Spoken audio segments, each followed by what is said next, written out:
Yashoda, welcome to Pallavi TV. Hero Suriya నిర్వహిస్తున్న స్వచ్ఛంద సేవా సంస్థ పేరు అగరం ఫౌండేషన్.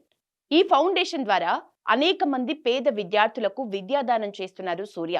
కాగా అగరం ఫౌండేషన్ స్థాపించి 15 వసంతాలు పూర్తయిన సందర్భంగా చెన్నైలోని ఒక ప్రైవేట్ కాలేజీలో వేడుకను నిర్వహించారు. ఈ కార్యక్రమంలో నటుడు శివకుమార్, సూర్య, కార్తి, జ్యోతిక, దర్శకుడు జ్ఞానవేల్, వెట్రిమారన్, నిర్మాత కలైపులి ఎస్ ధాను, డ్రమ్స్ శివమణి ప్రముఖులు పాల్గొని అగరం ఫౌండేషన్ విద్యా సేవల్ని కొనియాడారు.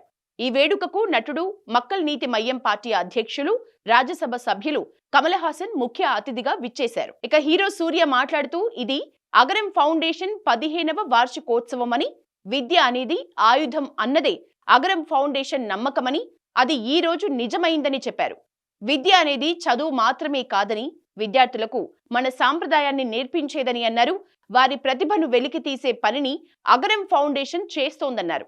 గ్రామీణ ప్రాంతాల్లో కష్టపడే విద్యార్థులకు అగరం ఫౌండేషన్ విద్యా సేవలు అందిస్తోందని, విద్య ఎంత మార్పు తీసుకొస్తుంది అన్నది గ్రామీణ ప్రాంతాల్లోని విద్యార్థులకు తెలియజేయాలి అన్నదే అగరం ఫౌండేషన్ ప్రయత్నమని సూర్య చెప్పారు.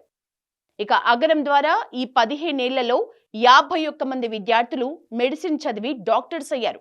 ఇప్పటి వరకు ఈ సంస్థ నుంచి సుమారు 8,000కు పైగా విద్యార్థులు తమ విద్యను పూర్తి చేసుకుని వివిధ రంగాల్లో రాణిస్తున్నారు. రెట్రో సినిమా లాభాల్లోంచి కూడా 10 కోట్లు అగరం ఫౌండేషన్ కి సూర్య విరాళంగా ఇచ్చారు. పేదవారికి అండగా నిలబడుతున్న సూర్య నిజంగానే దేవుడు అంటూ సోషల్ మీడియాలో ప్రశంసలు కురిపిస్తున్నారు నెటిజన్స్. ఇక ఈ వేడుకకు చీఫ్ గెస్ట్ గా పాల్గొన్న కమల్ హాసన్ మాట్లాడుతూ, విద్య, ప్రేమ ఒకే చోట దొరకటం సాధ్యం కాదన్నారు. అయితే అది అమ్మ వద్ద, అగరం వద్ద లభిస్తాయన్నారు. సమాజంలో ఇలాంటి సేవా కార్యక్రమాలు చేసే వారికి లభించేది ముళ్ళ కిరీటాలే అన్నారు. తాను విద్యను నేర్చుకునే తీరుతాను, ఇతరులకు నేర్పించే తీరుతాను అనేది ఒక సాగదీత ప్రక్రియ అన్నారు కమల్ హాసన్.